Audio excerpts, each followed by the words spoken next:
कहानी की शुरुआत साल 2026 C1 से होती है। वो अपने पुराने हाई स्कूल विजिट करने के लिए आया होता है। स्कूल की वही मैदान, वही इमारत, वही माहौल को देखकर वो उस इंसान को याद करने लगती है जिसे वो काफी भूलना चाहती थी। स्कूल के मैदान में खड़े C1 को ऐसा महसूस हो रहा था कि उसकी आवाज़ अभी भी उसके कानों में गूंज रही हो। उसने काफी C1 को कहा था, अगर तुमने अपनी लाइफ में वापस मुड़कर मुझे ढूंढा तो मैं तुम्हारे पास वापस लौट आऊंगा। ये सब सोचकर शी-योंग के दिल में एक ही सवाल बार बार उठ रही थी। अगर 10 साल पहले लू जाओजी को पता होता एक दिन वही लड़की उसे सबसे ज्यादा चोट पहुंचाएगी, तो क्या वो फिर भी उसे अपना करीब आने देता? सीन यहाँ से 10 साल पहले 2016 में चली जाती है। स्कूल में एग्जाम से पहले मॉर्निंग असेंबली चल रही होती है। शी-वन स्कूल के एक होनहार और आदर्श स्टूडेंट था और स्टेज पर खड़ी होकर एग्जाम से पहले सभी स्टूडेंटों को शपथ दिलवा रही थी। तभी अचानक स्कूल की सबसे बदमाश स्टूडेंट लू जाओ सुरक्षा गार्डों से भागते हुए आ रही थी। तभी गलती से उसका पैर पानी के बाल पर लग गया और पूरा मैदान पानी से भर गया। वन बस उसे ही देखे जा रही थी। सारा स्टूडेंट खुशी से चिल्लाने लगता है और कुछ ही टाइमों में पूरा माहौल बदल गया था।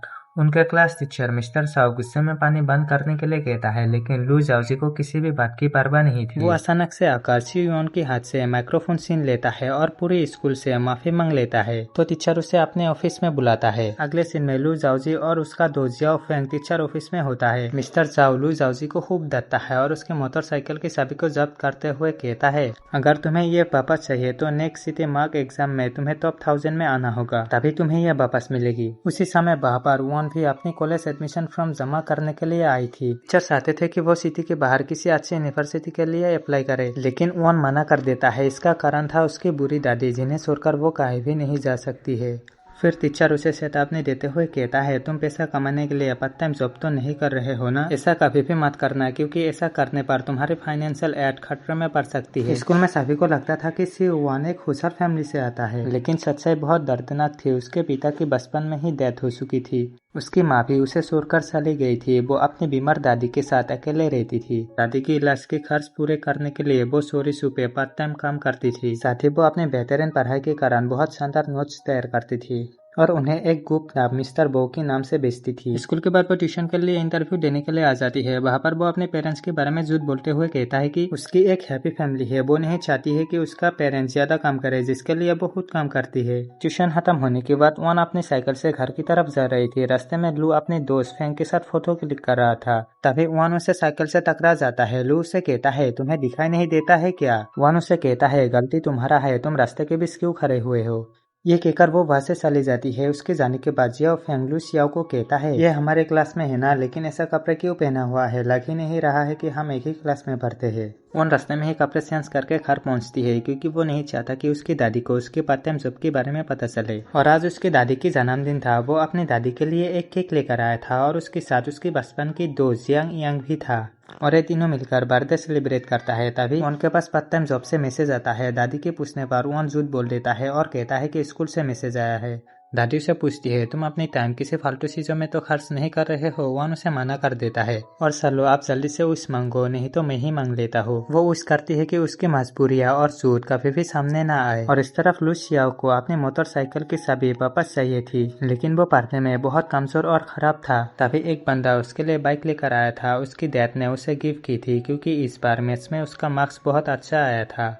लू सियाओ से पूछता है, तुम्हारे इतने मार्क्स कैसे आ गए? उसके बाइक की चाबी ले लेता है और उसे कहता है, अगर तुमने नहीं बताया तो मैं इसे पानी में फेंक दूंगा। जियांगफेंग उसे कहता है, एक क्लासमेट ने मुझे एक टॉप स्टूडेंट के बारे में बताया था, जिसका नोट्स मैंने खरीद लिया। उन नोट्स को लेकर कोई भी अच्छा मार्क्स ला सकता है और मैंने उन नोट्स के लिए पर सब्जेक्ट 50 यान दिए थे। लू सियाओ उसे कहता है, तो तुमने मुझे इसके बारे में पहले क्यों नहीं बताया? तुमने वो नोट्स कहाँ से खरीदे थे? जियांगफेंग उसे कहता है, ये काम इतना भी आसान नहीं है। नोट्स बेचने वाला पर्सन बहुत ही मिस्टीरियस है। वो किसी के सामने नहीं आता, बस स्टेशनरी की एक दुकान में वो नोट्स को रख देता है। लू जियाओ से कहता है, तो फिर तुम जाकर मेरे लिए भी ले आओ। जियाओफेंग उसे कहता है, उस बंदे का रूल है कि एक बंदा एक टाइम में एक ही सब्जेक्ट का नोट खरीद सकता है, जो मैंने पहले ही ले लिया है, तो मैं तुम्हारे लिए बाय नहीं कर सकता हूँ, ना ही मैं तुम्हारे साथ शेयर कर सकता हूँ। और दूसरी तरफ यान ने जिस पार्ट टाइम ट्यूशन के लिए इंटरव्यू दी थी, वहाँ पर वो सिलेक्ट हो गई है। इन सब के बारे में सोचकर वो बहुत खुश हो रही थी। तभी वहाँ पर यान आता है और उसे सिटी के बाहर किसी अच्छी यूनिवर्सिटी में जाने के लिए सजेस्ट करता है। वन उसे कहता है मैंने फैसला कर लिया है, मुझे अपनी दादी के साथ ये समर अच्छे से बितानी है। जब मैं कॉलेज जाने लगूंगी तब मुझे इतनी मेहनत नहीं करने होंगे, ना ही मुझे नोट छुप कर बेचने होंगे, मैं सारा काम खोल के कर पाऊंगी। तभी लू सियाओ ने उस सेट पर मिस्टर बेव को फ्रेंड रिक्वेस्ट भेजता है। जैसे ही उसका नाम देखा वो समझ गई थी ये स्कूल की वही बदमाश लड़का है।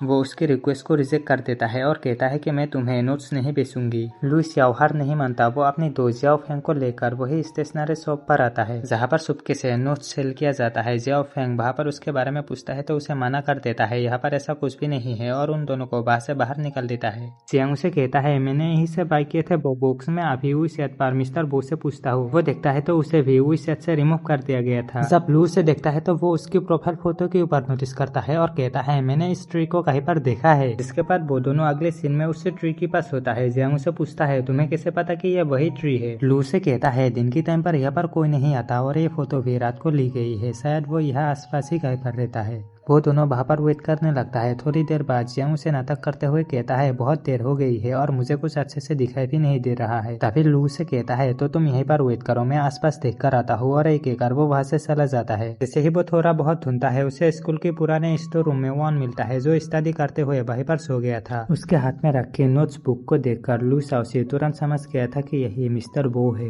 वो एक कुर्सी लाकर उसके सामने ही बैठ जाता है और मजाक में उसे कहता है बो का मतलब होता है खिसा हुआ धनुष, और साथ में उसे बो की सेन भी दिखाता है। वॉन उसे कहता है ये मेरा है, तुम्हें ये कहाँ से मिला, मुझे ये दे दो। लू उसे वापस नहीं देता और उसके करीब जाकर उसे कहता है किसने सोचा होगा स्कूल की टॉपर ऐसे शुभ कार्नूस बेचने का बिजनेस चला रही है। वॉन उसे कहता है मैं क्या करती हूँ और क्या नहीं, इससे तुम्हें क्या मतलब है, आखिरकार तुम चाहते क्या हो। लू उसे कहता है तुमने अपने बिजनेस चलाने के लिए अच्छी जगह ढूंढ रखा है, अपने ही क्लासमेट को लूटने पर मजा आ रहा है। वॉन उसे कहता है मैंने कोई चोरी या धक्का नहीं डाला है, अपने मेहनत और दिमाग का इस्तेमाल करके पैसा कमा रहा हो, और इससे तुम्हें क्या प्रॉब्लम है, तुम मेरा सेन वापस कर दो। लू से कहता है ठीक है, लेकिन तुमने मुझे मना क्यों किया। वॉन उसे कहता है क्योंकि तुम्हारे पास बहुत ड्रामा रहता है और तुम्हारी हरकतों के साथ मेरा बिजनेस ठीक नहीं रहेगा। लू चुपके से उसकी नोट्स ले लेता है और उसे कहता है तुम्हें नोट्स देने होंगे, अगर तुमने नहीं दी तो मैं जाकर तुम्हारी रिपोर्ट कर दूंगा। वॉन उसे कहती है अच्छा तुमने बहुत अच्छा दिमाग लगाया, लेकिन तुम्हारा यकीन कौन करेगा, पहले जाकर प्रूफ ले आओ। तभी वहाँ पर जियांग को लेकर टीचर आता है और ये दोनों पकड़े जाने से बचने के लिए एक छोटी जगह में एक दूसरे के पास छुप न पड़ा। वॉन अपना दिमाग लगाकर वहाँ पर एक टेबल गिरा देता है और ये दोनों डरकर वहाँ से भाग जाता है। लू से कहता है तुम्हारे अंदर तो काफी दिमाग है, आप चलो तुम मुझे नोट्स दे दो। वॉन उसे साफ मना कर देता है और कहता है मैं तुम्हारे जैसे बदमाश लड़कों के साथ बिजनेस नहीं करूंगी। अगले दिन स्कूल में सभी स्टूडेंट मॉक टेस्ट देती है। टेस्ट खत्म होने के बाद दो लड़की वॉन की नोट्स के बारे में बात करने लगती है। वो अपने बैग में नोट्स को देखने लगती है जो उसके बैग में नहीं थी। बाहर वो लू को देखता है जो अपने टीचर के साथ टीचर ऑफिस में जा रहा था। उसका इस बार बहुत अच्छा मार्क्स आया था। वॉन समझ जाता है कि नोट्स उसके पास ही है। टीचर उसे पूछता है इस बार तुम्हारा टेस्ट इतना अच्छा कैसे हुआ है। लूसी अपने टीचर को कहता है ये सब मैंने अपनी मेहनत से किया है। टीचर क्वेश्चंस को दोबारा पूछता है लेकिन लूसी सब बता देता है। टीचर को भरोसा नहीं हो रहा था कि ये बदमाश लड़का एक दिन में ही इतना बदल सकता है। तभी वहाँ पर वॉन भी आता है। टीचर लू को कहता है मैंने सुना है कि क्लास में कोई स्टूडेंट स्टडी नोट्स सेल कर रही है और मुझे रिपोर्ट मिला है कि उसमें तुम्हारा भी हाथ है। लू धीरे धीरे वॉन के पास जाने लगता है और टीचर को कहता है आप मुझे ये क्यों पूछ रही हो, इससे पूछो ना, हो सकता है कि ये मेरा कस्टमर हो। टीचर उसे कहता है इसे बीच में मत लाओ, ये क्लास की टॉप स्टूडेंट है, इसे तुम्हारे फालतू नोट्स की कोई जरूरत नहीं। आप सच सच बताओ तुम्हें आंसर किसने दी है। लू टीचर को झूठ बोलते हुए कहता है कि मुझे नोट्स मेरी ट्यूटर ने दी है, मेरी फैमिली ने मेरे लिए एक बहुत अच्छी ट्यूटर ढूंढा है, मैं बस उसे स्कूल में इसलिए ले आया ताकि दोस्तों की हेल्प हो सके। क्या दोस्तों की मदद करना भी क्राइम है।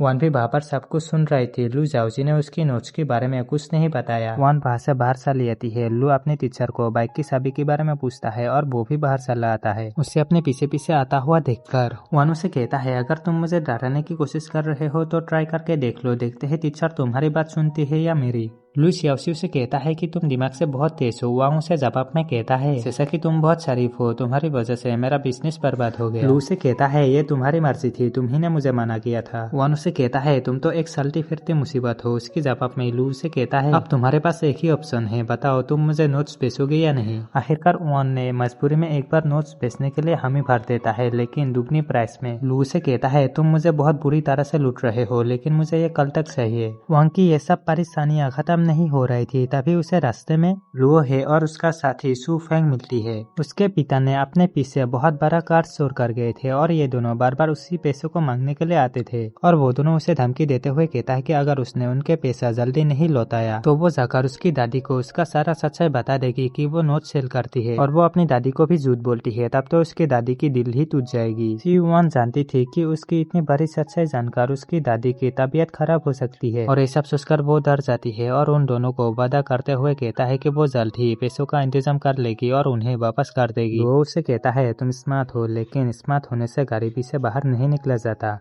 तुम्हारे निकम्मे बाप ने सब कुछ हार गया फिर दुनिया को ही छोड़ दिया और तुम्हारा माँ भी किसी और के साथ चली गई और तुम और तुम्हारा दादी यहीं पर सड़ते रह गई। मैं वापस आऊंगा और तब तक पैसा रेडी रखना। इतना कहकर ये लोग यहाँ से चला जाता है। घर लौटने पर उसकी दादी उसे पूछती है कि वो इतनी देर तक कहाँ थी। वो अपनी दादी को झूठ बोलते हुए कहता है कि वो जियांग यांग को पढ़ाई का सामान देने के लिए गई थी। उसकी दादी उसे सवाल करते हुए पूछता है क्या लुओ ही अभी भी तुम्हें परेशान तो नहीं करता है ना। वन अपनी दादी को मना कर देता है। उसकी दादी उसे कहता है अगर वो तुम्हें धमकाए तो मुझे बताना, मैं उसे अच्छी सबक सिखाऊंगी। ज़माने में मैं बहुत डेंजरस थी। कराटे, कुंफू, किक बॉक्सिंग, मुझे सब कुछ आती थी।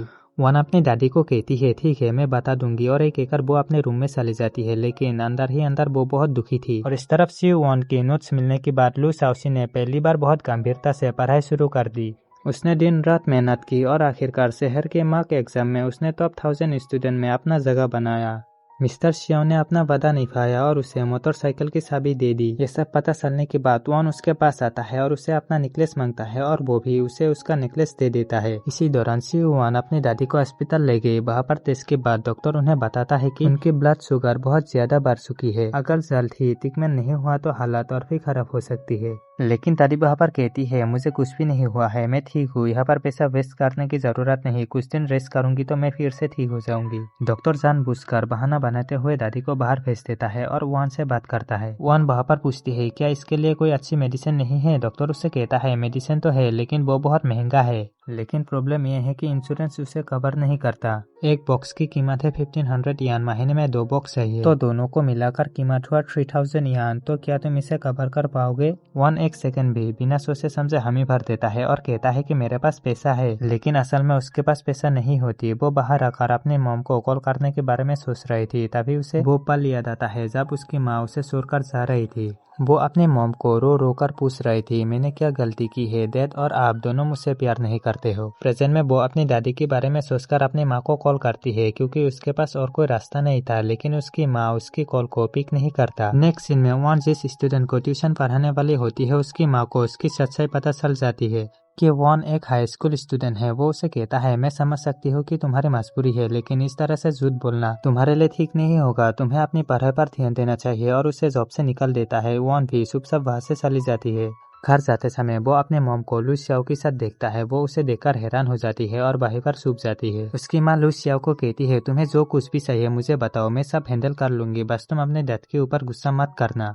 लेकिन लू शियाओ उसे कहता है मुझे आपकी मदद नहीं चाहिए, आप जाकर मेरी डैड के सामने ये सब करना, मेरे सामने अपना ड्रामा बंद करो। तभी सी वन जानबूझकर अपनी माँ को कॉल करती है लेकिन उसकी माँ उसकी कॉल को कट कर देती है। तब लू शियाओ उसकी माँ से ढंग से बात नहीं करता, उसकी माँ भी वहाँ से चली जाती है। उनके जाने के बाद सी वन लू शियाओ के पास आकर उसे पूछता है अभी जो औरत तुम्हारे साथ थी क्या वो तुम्हारी मॉम है।